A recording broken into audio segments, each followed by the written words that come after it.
திருச்செந்தூர் முருகப்பெருமானை அவனுடைய அடியார்கள் ஆறுமுக நயினார் என்று அழைப்பார்கள்.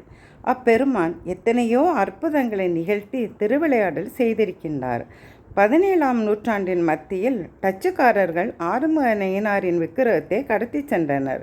கடலில் செல்லும்போது பெரும் புயல் வரவே அதை கடலுக்குள் போட்டுவிட்டனர். 5 ஆண்டுகள் வரை சிலை இல்லாமல் வழிபாடு செய்ய முடியவில்லை. எனவே வடமலைய பிள்ளை என்பவர் வேறொரு சிலையை வடிக்க முடிவெடுத்தார். ஆனால் ஆறுமுக நயினார் அவரது கனவில் தோன்றி கடலில் தான் இருப்பதை உணர்த்தினார். படையில் சென்று சிலையை தேடினார் வடமலைய பிள்ளை. அப்போது நடுக்கடலில் கருடன் வட்டமிட்டபடியே இருந்தது. ஓரிடத்தில் எலுமிச்சம்பழம் மிதந்து கொண்டிருந்தது.